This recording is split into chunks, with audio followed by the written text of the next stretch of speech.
반갑습니다. 우리 옆 사람과 함께 인사 나누겠습니다. 참 잘 오셨습니다. 주님의 이름으로 축복합니다. 반갑습니다. 살짝 미소 지으셔도 벌금 안 받겠습니다. 오늘 주 안에서 평안하시기 바랍니다. 세상이 흉내낼 수 없는 그 하늘의 평안, 오늘 하나님의 만지심이 여러분과 함께 하실 줄 믿습니다. 큰 민족이여 개척하라 라는 제목으로 함께 은혜를 나누도록 하겠습니다. 우리 감정이요 불편하게 느끼는 것도 상대적인 면이 있다라고 생각을 합니다. 예전에는요 단칸방에서 여러 가족이 모여서 지낼 때 웃음이 넘치고 기쁨이 넘칠 때가 있습니다. 그러나 우리 현대를 살아가는 많은 사람들은요 집이 넓어도요 우울증에 빠지고 공황장애에 빠져 있는 사람들이 많이 있습니다. 우리가 상대적 빈곤이라고 이야기를 하죠. 감사할 조건이 내게 많음에도 불구하고 나보다 다른 사람들이 더 잘 살면 배가 아플 뿐더러 내가 상대적으로 못 산다라고 생각을 해요.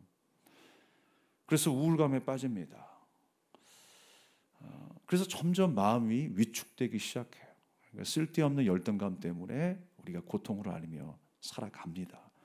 여기서 저는 이 자존심이라는 것, 또 자존감이라는 것을 다시 한번 생각하게 되었습니다. 요즘에는요 애완견이라고 안 하잖아요. 반려견이라고 하죠. 함께 식구처럼 살아가는 강아지들이 있습니다. 그래서 이 아이들이 집안에서 사랑을 너무 많이 받다 보니까 자기네들이 사람인 줄 알아요. 사람과 같이 대접을 받잖아요. 먹는 것도 고급 음식을 먹고요 사람 대하듯이 항상 이 강아지에게 대합니다. 안아주기도 하고 뽀뽀하고 보고 싶었다고 인사도 하고요. 그러니까 강아지가 스스로 자존감이 높아질 수밖에 없어요. 뭐 진짜 자존감이 있는지는 모르겠지만 제가 느끼는 건 뭐냐면요 가끔 가다가 방송의 뉴스에 보면 개 공장이 있죠. 개 공장 철창 안에 갇혀서 하루하루 힘겹게 살아가는 강아지의 모습을 보면요 그렇게 우울해 보여요. 그리고 그 강아지 중에는요 한 마리도 뒤집어 벌렁 까져서 잠자는 강아지를 보지 못했어요. 근데 얼마나 집안에 있는 강아지는 편한지 뒤집어 벌렁 까져서 편안하게 잠을 자는 마치 사람처럼 누리고 있는 강아지의 모습을 보게 됩니다.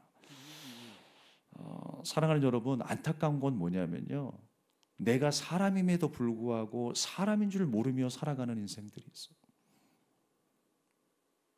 이 현대가 급속도로 발전하게 되면서요 이 사람들도 점점 물질화 되어 가고 있는 것 같아요.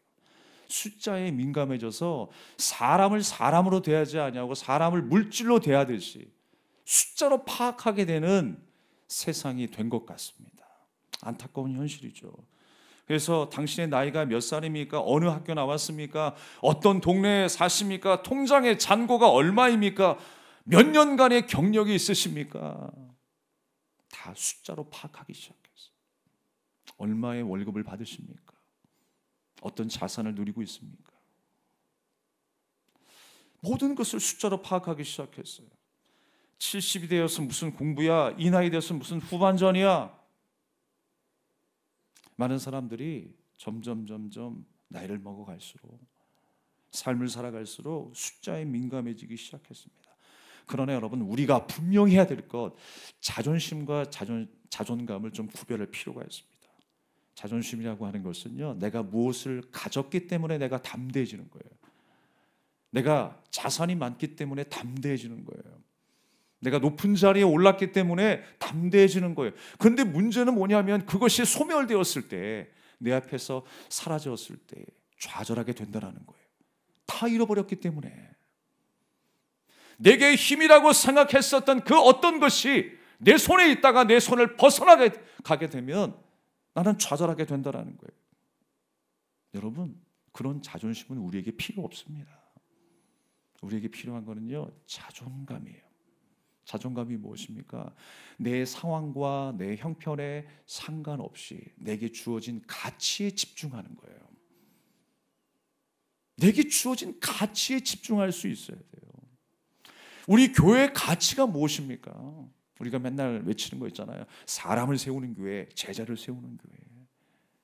비록 다른 교회보다 크지 않아도, 사람이 많지 않아도 우리 한 생명 한 생명이 주님께서 가르쳐 주신 그 소중한 가치를 품고 살아간다면 진정으로 아름다운 교회인 줄 믿습니다.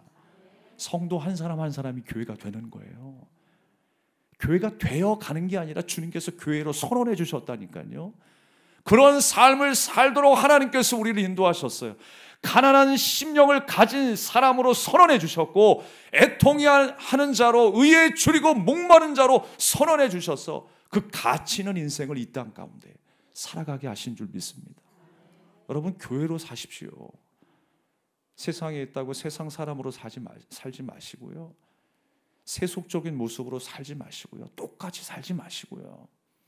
남들 흉내내며 교만과 욕심으로 살지 마시고요. 하나님께서 우리에게 가르쳐 주신 그 교회의 가치대로 사셔야 돼요. 우리 구역장님들을 위시하여 우리 구역원들이 있어요. 한 생명 한 생명 얼마나 귀한 지체들입니까? 그 가치를 인정하시고 그 가치를 귀히 여기시고 함께 사랑하며 세워져 갈 수 있는 믿음의 공동체가 되기를 주님의 이름으로 축복합니다. 그게 자존감이라는 거예요.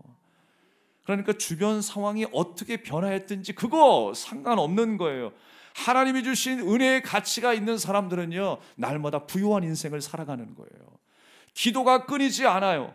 기도의 가치를 아는 사람은 기도의 능력을 경험하는 사람이에요. 하나님의 말씀의 생명의 가치를 아는 사람은 그 말씀이 내게 양식이 됩니다 라고 고백할 수 있는 사람인 거예요. 여러분, 말씀은 살아있습니다. 하나님의 말씀이 운동력이 있어요. 그래서 그 말씀이 내게 올 때에 같은 말씀이라도 각자에게 가지 뻗어서 다르게 다 적용이 될 거예요. 오늘 여러분, 이 말씀이 여러분에게 능력이 되고 힘이 되어 새롭게 되기를 주님의 이름으로 축복합니다. 그래서 우리는요, 예수 그리스도의 피값으로 살려내신 하나님의 자녀라는 사실을 기억하십시오. 엄청난 가치를 가지고 우리는 이 땅에 살아가는 거예요. 값없이 주신 은혜이지만 값어치 있는 그 은혜로 말미암아 값어치 있는 인생을 살게 하신 거예요. 또 나는 사랑받기에 태어났음을 잊지 마십시오. 우리 그런 의미에서 또 인사해야죠. 옆 사람에게 당신은 사랑받기 위해 태어났습니다. 저도 앉아서 인사를 하다 보니까요, 이렇게 어색할 수가 없어요. 매일 만나는 사람과도 이 자리에서 함께 인사하면요, 그렇게 어색할 수가 없어요. 그런데 고백할 때마다 그게 힘이 되고 능력이 돼요. 하셔야 됩니다. 사랑받기에 태어났어요. 그만큼 가치가 있는 거예요. 하나님께서 나를 지키시며 보호하실 것을 믿고 주님의 뜻을 이루기 위해서 부름받은 하나님의 성도다라고 하는 가치가 있어요. 주님께서요, 계획이 있으세요. 뜻이 있는데 그 뜻을 이루기 위해서 나를 불렀다라고 하는 사실 기억하십니까? 여러분, 믿으세요? 사실이에요. 그것을 가르쳐 주는 것이 바로 성경인 것입니다. 우리는 그것을 가장 큰 가치로 여기며 살아가야 되는 거예요. 그래야 우리 인생이 흔들리지 않습니다. 내 앞에 있다가 사라질 것을 우리가 가치로 여긴다면 그것은 내 자존심을 세우는 것밖에 안 돼요. 내 명예를 세우는 것밖에 안 돼요. 그러나 그것이 사라졌을 때 내 인생도 흔들릴 수 있다는 사실을 기억하십시오. 돌은 절대로 내게 힘이 될 수 없어요. 내 인생의 가치가 될 수 없습니다. 하나님의 은혜를 붙들어야 합니다. 그래야 우리가 흔들리지 않는 거예요. 우리가 말씀을 게을리하고 하나님을 가까이 하기를 게을리하게 되면요, 우리의 마음은요, 점점 세속화되어 갑니다. 세상적인 것이 되는 거예요. 세상적인 것은요, 세상의 범죄와 타락의 어떤 모양을 상상하지만 하나님으로부터 점점 멀어지는 것이 세속이에요. 하나님을 사랑하지 않고 내 안에 아니면 세상의 많은 것들을 사랑하며 하나님과 점점 분리되는 것이 세속입니다. 세상적인 거예요. 하나님을 가까이 하는 것이 우리에게 능력이 된다 하셨습니다. 그 가치와 능력으로 날마다 일어서는 여러분 될 수 있기를 바랍니다. 오늘 본문의 말씀은 요셉 자손들이 이제 분배받은 땅에서 살아가게 됩니다. 근데 그 땅에서 살다 보니까 불편함이 있었어요. 그들이 말하기를 하나님께서 우리에게 복을 내려주셔서 이렇게 큰 민족이 되었습니다. 그런데 우리가 살기에는 너무나 불편합니다 라고 하면서 지금 여호수아 앞에 나와서 불평을 늘어놓고 있는 거예요. 왜 한 제비와 한 분깃 이것밖에 우리에게 안 주십니까? 이 욕심이 가득해요. 욕심 때문에 지금 여호수아에게 호소하고 있는 것입니다. 그러니까 문제는 뭐냐면 복을 줘도 문제예요. 우리는 복을 줘도 문제. 그 땅의 사이즈가 얼마인지, 그 땅의 인구가 얼마인지 정확하게 파악은 안 돼요. 잘 모르겠습니다만 더 많이 주셨다고 해서 만족이 되었을까? 또 그렇지 않을 거예요. 또 불만이 속출합니다. 복을 줘도 문제, 복을 누리면서 감사하면서 또 하나님이 내어주실 그 복을 기대하고 하나님이 인도하실 그 길을 따라가면 될 것인데 복을 줘도 문제예요. 감사가 없어요. 우리 인생도 그렇잖아요. 추우면 어떻게 한다? 추워서 죽겠다. 더우면 더워 죽겠다. 아이고 배고파요. 그래서 밥을 줬더니 배고플 때는 배고파서 죽겠고 배부르면 배불러서 죽겠고 돈이 없을 때는 돈이 없어 죽겠고 돈이 많으니까 별 희한한 생각과 행각들을 많이 펼쳐서 사람이 죽겠고. 여러분 복을 줘도 문제예요. 복을 줘도 문제. 우리가 감사하지 못한다면 그 복을 주신 하나님을 기억하지 못한다면 우리는 날마다 불평 속에 살아갈 수밖에 없는 것입니다. 지금 요셉 자손들이 그렇게 불평하고 있어요. 그렇게 이야기했을 때 여호수아는 뭐라고 이야기합니까? 그래 나도 알아. 너네 땅 너무나 살아가기 힘들고 좁을 거야 라고 이야기를 해요. 그런데요 반전이 일어납니다. 그러니까 너희들 스스로 개척해 라고 이야기를 해요. 개척하라 라고 이야기를 해요. 뭐 교회 개척도 개척이겠지만 이 개척에 대한 아주 중요한 의미가 담겨 있어요. 지금 여호수아가 요셉 자손들에게 뭐라고 말씀하시는지 자세히 귀 기울여 보시기 바랍니다. 요셉 자손은 그 산지가 우리에게는 넉넉하지 못하고 골짜기에 있기 때문에 우리가 그 성을 점령하기가 힘들고 또 그들은 철병거를 가지고 있습니다. 우리는 그들을 이길 수가 없습니다. 좀 좋은 땅, 비옥한 땅, 정복하기 쉬운 땅을 우리에게 주십시오 라고 여호수아에게 요구하고 있습니다. 여러분 본문에서 계속 강조되고 있는 말씀 중에 하나가 뭐냐면 큰 민족이다라는 거예요. 우리가 큰 민족이 되었습니다. 큰 민족이 되었으니까 좀 살아가기 넉넉한 땅을 주십시오. 그러니까 요셉 자손에게 이 크다라고 하는 의미는 뭐냐면 계산적이고 물리적인 거예요. 우리 숫자가 이만큼이니까 우리가 이렇게 되어야 먹고 살지 않겠습니까? 지금 우리는 너무나 불편합니다. 힘듭니다. 계산적으로만 생각을 하는 거예요. 그게 크다라는 거예요. 물리적으로 큰 거. 그런데 여러분 여호수아가 뭐라고 이야기합니까? 그래 너희들은 큰 민족이야. 큰 권능의 사람들이야 라고 이야기를 해요. 여호수아가 바라보는 크다라고 하는 의미는요 전혀 다른 의미로 우리에게 다가옵니다. 여러분 우리는 연약하지만 누가 우리를 크게 만드셨어요? 하나님이 우리를 크게 만드시는 거예요. 연약한 기드온이지만 하나님께서는 기드온에게 뭐라고 말씀하세요? 큰 용사여라고 말씀하세요. 그가 갑자기 왜소한 체격이 귀골이 장대한 장군이 되어서 큰 용사라고 하나님이 부르신 게 아니에요. 하나님이 이제부터 너와 함께하겠다라고 하는 그 순간부터 그는 큰 용사인 거예요. 주님이 큰 용사로 불러주신 그때부터 그는 큰 용사가 된 것입니다. 주님께서 복받은 자라고 우리에게 선언해 주셨기 때문에 우리가 복받은 자가 된 것입니다. 우리가 세상을 이길 자로 부름받았기 때문에 세상을 이기는 자로 살아가게 되는 거예요. 우리가 주 안에 속해 있기 때문에 그렇게 하나님의 말씀의 다스림과 지배 아래 있기 때문에 우리가 이기는 자가 되는 줄로 믿습니다. 요한계시록에 나타난 7교회에 이기는 자에게는 하나님의 복이 있다고 그랬어요. 이기는 자들이 누구냐 이거예요. 주 안에 속한 자들이에요. 내 주변의 상황과 형편에 상관없이 주님이 나의 주인 되시고 어떤 상황이든지 그곳에서도 하나님의 말씀의 통치 아래 살아갈 줄 아는 믿음의 그리스도인들, 그 그리스도인들이 이기는 자다라고 성경은 우리에게 말씀하고 있는 것입니다. 여러분 한 주간 이기는 자로 사시기 바랍니다. 주님 안에 거하고 주님의 말씀의 통치와 다스림 속에 살아가는 큰 민족으로 사시기를 주님의 이름으로 축복합니다. 그게 크다라는 거예요.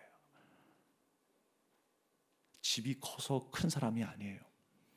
명예가 높아서 큰 사람이 아니에요. 학벌이 좋아서 큰 사람이 아니에요. 동네가 좋아서 큰 사람이 아니에요. 여러분, 강남의 크리스찬과 강북의 크리스찬이 다릅니까? 그곳에 계신 주님이 전혀 다른 주님이십니까? 아니에요. 동일하신 하나님께서 내 안에 계세요. 천지 만물을 창조하시고 이 세상을 다스리시는 그 하나님이 오늘도 나를 보호하시고 나를 지키십니다. 그 은혜를 경험한 자가 큰 자예요. 내 힘이 아니라 그 하나님의 전능하심의 역사 아래 살아가는 사람이야말로 큰 자인 거예요. 그래서 기드온이 큰 자가 되었고요, 요셉 자손에게 그렇게 크게 역사하실 것을 하나님은 이미 약속하셨다고요. 근데 그 약속을 붙잡지 못하고 깨닫지 못하고 그냥 보여지는 그 삶 가운데 불편함을 느끼고 있는 거예요. 불평하고 있는 거예요. 그래서 여전히 숫자는 많지만 그들이 싸우기는 역부족이다라고 말하고 있는 것입니다. 그들에게는 철병거가 있지 않느냐라고 하는 거예요. 사실 이스라엘의 그 형편을 보면 아직까지 그들은 청동기 시대에 머무르고 있어요. 그것도 광야의 삶을 거쳐서 사는 동안에 얼마나 그 군대를 정비할 수 있었겠습니까?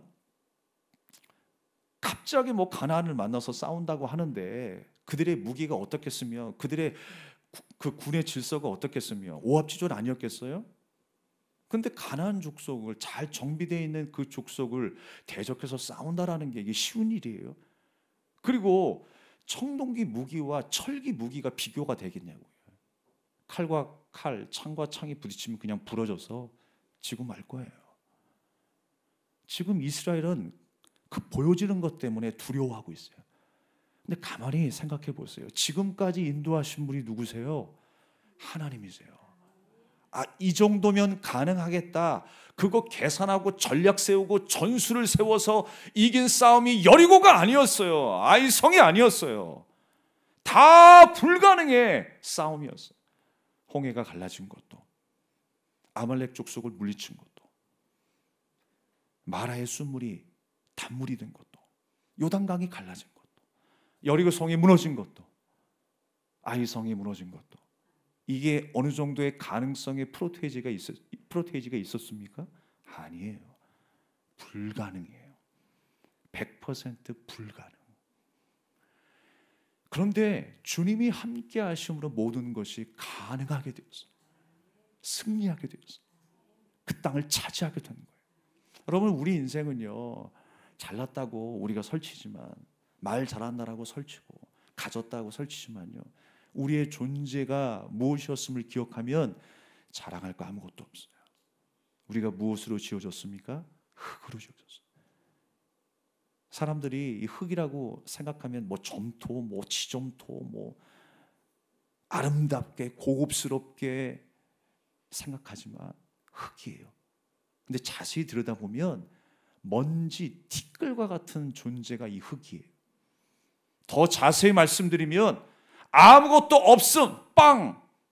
그게 흙이에요. 아무것도 없고 무기력한 우리 인생 가운데에 하나님의 영이 함께하여 주셔서 아담이 된 거예요. 여러분, 아담이라고 하는 그 의미의 이름의 뜻이 뭐예요? 흙이잖아요. 거름더미잖아요. 하나님께서 함께 하시지 아니하면 우리는 그냥 먼지 티끌과 같은 존재라고요. 거름더미와 같은 존재라고요. 그런데 하나님께서 우리를 부르셨기 때문에 가치 있는 존재가 되었어요. 주님이 함께 하셔야 하는구나. 하나님께서 나와 함께 하실 때 나는 가치 있는 인생이 되는 것이구나. 주님의 말씀을 따르며 그 말씀이 우리에게 능력이 된다는 것을 믿고 인내하며 주님 오실 그날까지 주님이 걸어가신 그 십자가의 뒤를 따라가는 것이 가치 있는 인생이구나. 그 사실을 깨닫게 될 때에 우리는 넘어지지 않을 것입니다. 큰 민족이 되고 큰 용사가 될 것입니다. 하나님이 다 하시지 않았나요? 우리 인생을 들여다보면 하나님이 다 하셨어요. 우리의 생각과 우리의 마음을 주장하신 분도 하나님이세요. 그 순간에는 내가 선택한 것 같고 내가 결정한 것 같은데 지나고 보니까 하나님이 그때 내게 믿음을 주셨고 내게 지혜를 주셨고요, 내게 결단을 주셔서 이 자리에까지 올 수 있었어요. 여러분, 내 뜻이 아니에요. 내 뜻과 내 결정 같지만 하나님의 인도하심과 하나님의 역사하심 속에 있음을 기억하시면서 그 하나님을 신뢰하며 큰 용사로 살아갈 수 있기를 축복합니다. 그 복을요, 하나님께서 요셉 자손에게 이미 허락하셨어요. 이미 약속하셨어요. 그것을 우리가 야곱이 그 아들들에게 유언했던 장면을 보면서 회상할 수가 있습니다.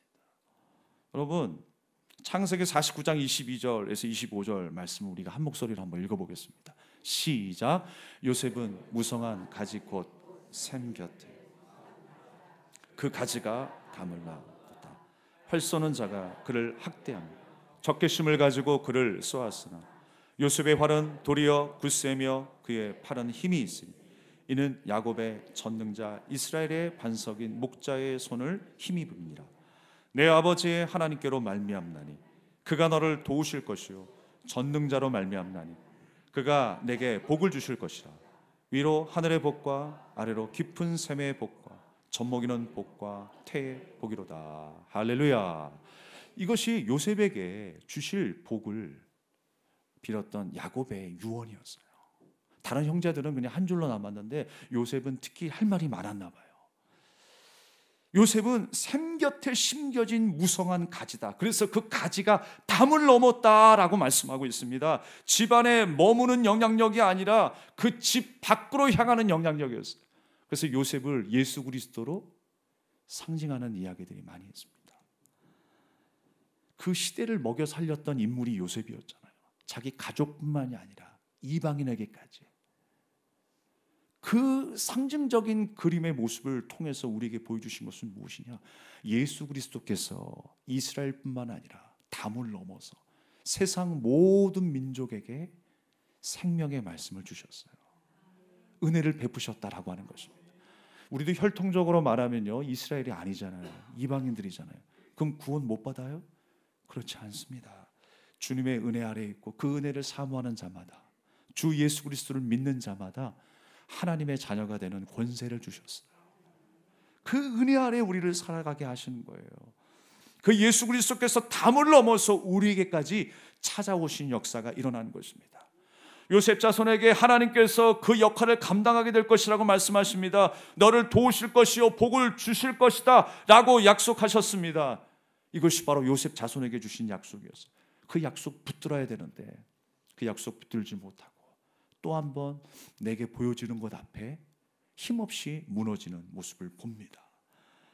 사랑하는 여러분, 요셉도 한평생 미움당하고 서름당하는 인생을 살았어요.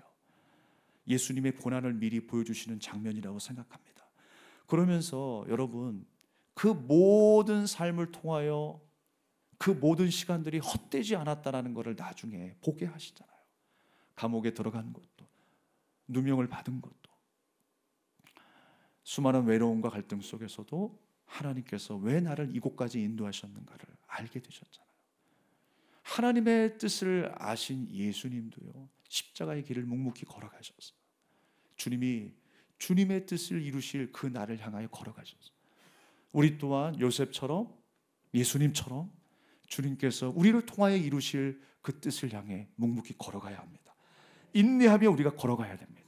주님의 약속을 붙들고 그 가치를 붙들고 살아가는 인생 절대로 흔들림이 없다고 그랬어요.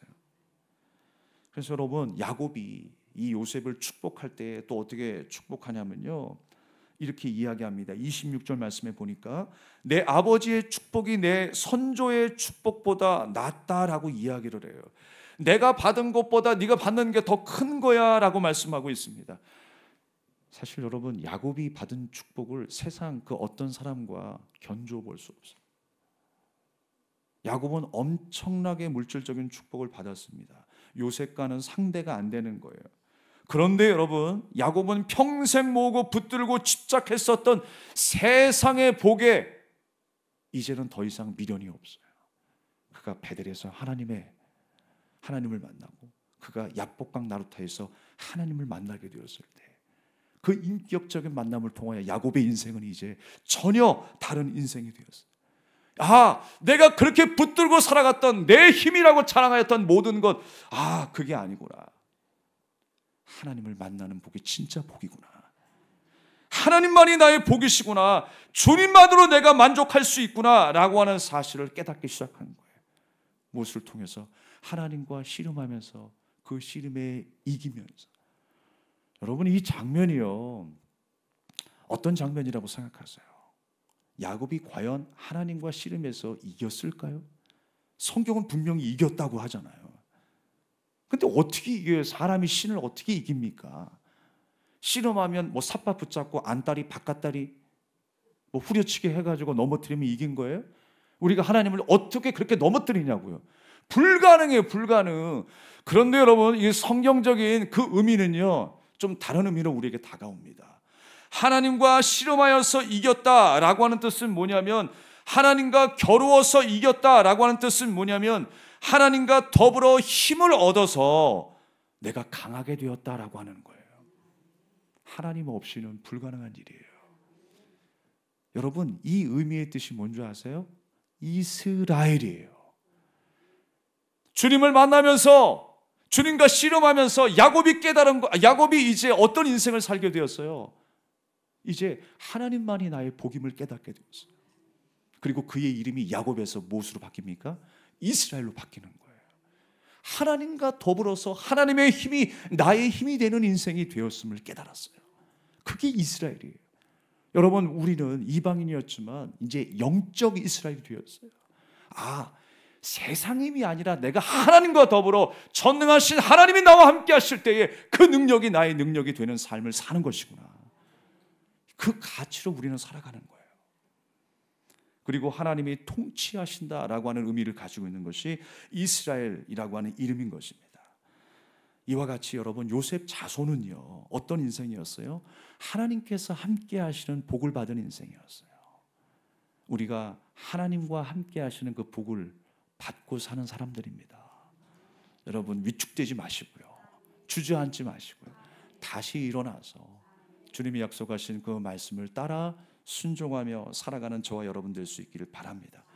그러면 우리는 어떤 사람이 되는 거예요? 큰 민족, 큰 용사가 되는 거예요. 숫자로만 큰 민족이 아니라 하나님의 권세를 가진 큰 민족으로 살 수 있는 것입니다. 여기서 개척한다라고 하는 의미는 무엇이냐면, 울창하고 험한 숲길이 있습니다. 그 숲에 나무를 잘라서 길을 내는 거예요. 그게 개척하는 거예요.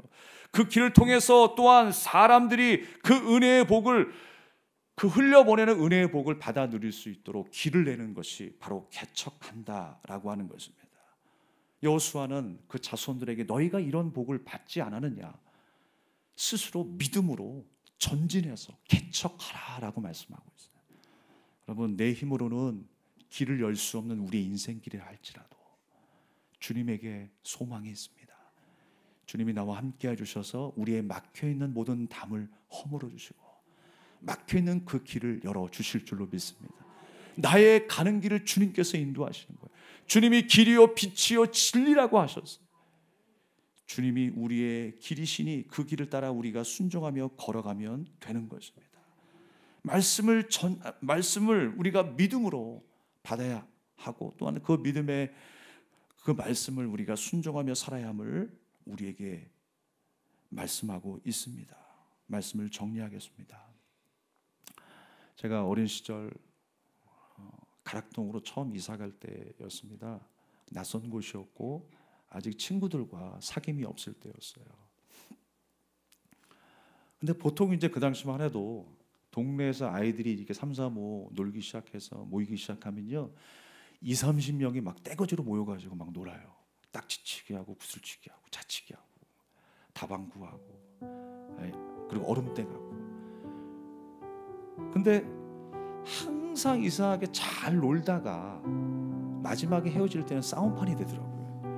뭐 내가 이겼느니, 내가 구슬을 먼저 집어넣느니, 딱지가 넘어갔느니, 반이 넘어갔느니, 그것 때문에 시비가 붙어가지고 싸움이 벌어져요. 근데 그곳에 항상 싸움장 한 명이 있었어요. 저는 1학년이었고 어떤 형이 있었는데 2학년 형이었어요. 그 형이 소위 요즘 말로 해서 빌런. 모든 친구들이 무서워하는 친구들. 어느 날 갑자기 복싱 글러브를 그 형이 가져오더라고요. 그래서 친구들한테 다 끼우게 해가지고 자기하고 한번 스파링을 붙자라는 거예요. 자기가 싸워서 정복해가지고 다 이겨야 성이 풀리는 아이였어. 근데 어느 날 이제 5학년 형한테, 그 2학년 형이 5학년 형한테 붙자고 시비가 붙은 거예요. 그래서 글러브를 끼고 5학년 형도 이제 얕잡아 봤겠죠. 2학년이니까 이게 진짜 어디서 까불어. 그런 마음으로 글러브를 끼고 싸움을 했는데 세상에 어떻게 되었을까요? 그 2학년 형이요, 난타를 펴. 그래서 그 5학년 형은 한 대 맞고 그 자리에서 그냥 쓰러져 버렸어요. 그래서 이제 돌고 돌다가 누구에게까지 왔냐면 저에게까지 왔어요. 너무 막 무서운 거예요. 네. 싸울 줄도 모르는데 글러브를 끼고 싸우자라는 거예요. 그래서 뭐 어떻게 싸우겠습니까? 몇 번 주고받다가 한 대 맞고 눈탱이가 밤탱이가 돼가지고 그 자리에서 그냥 주저앉았죠.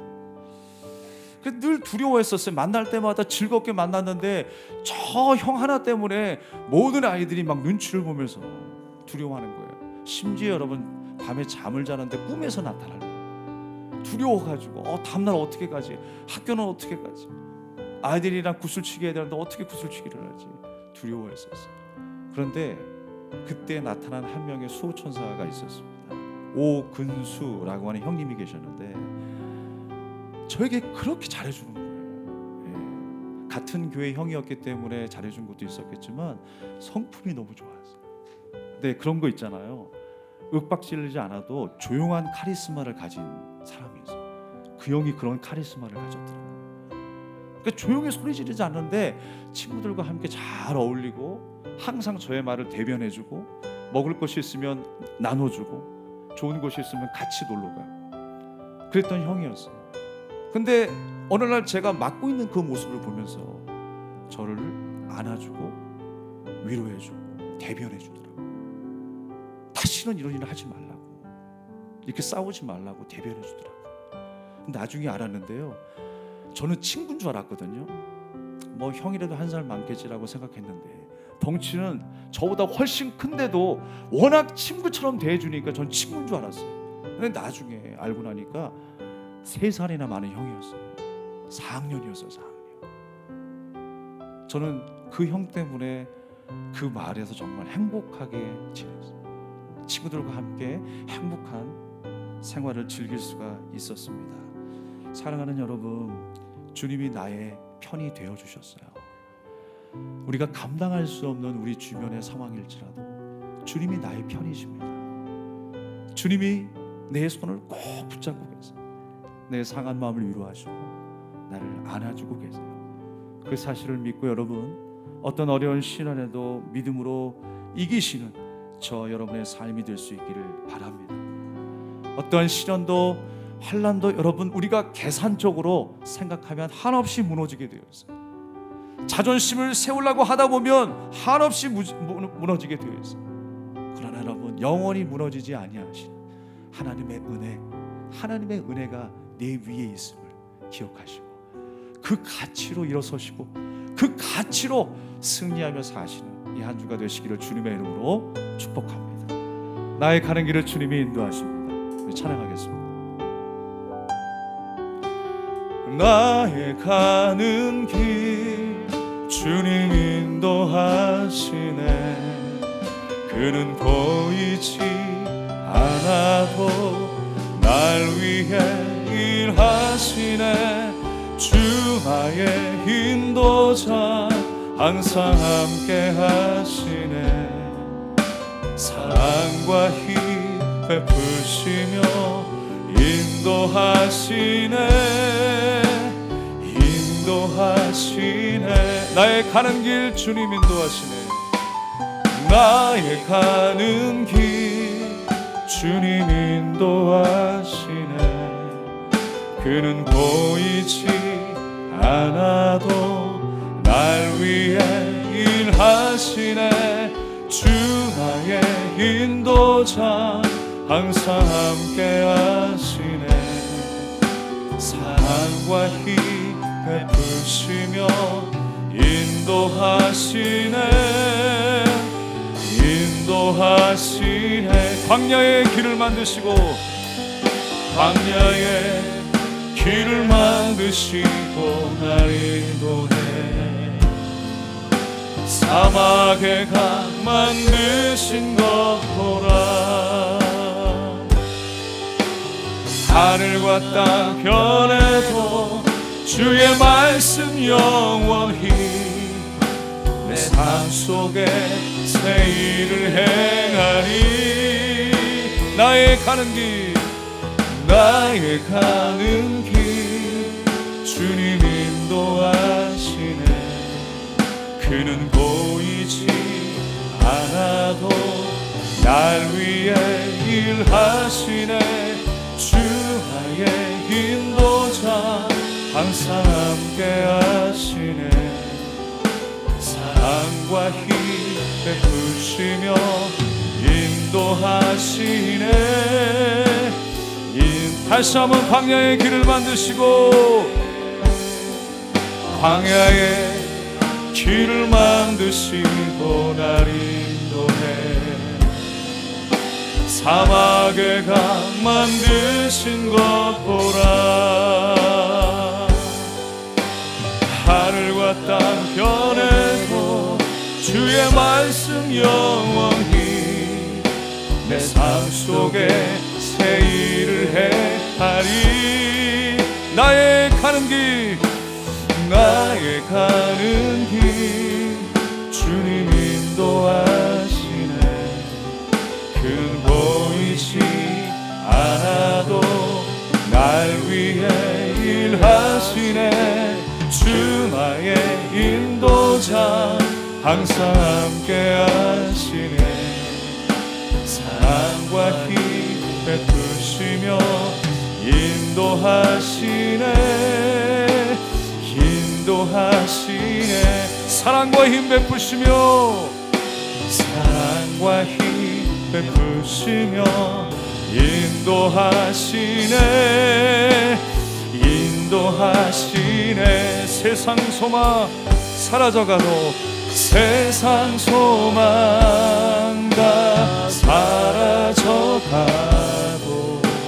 주의 사랑은 끝이 없으니 살아가는 이 모든 순간이 주 은혜의 힘을 나는 믿네. 세상 소망 사라져가도 세상 소망 다 사라져가도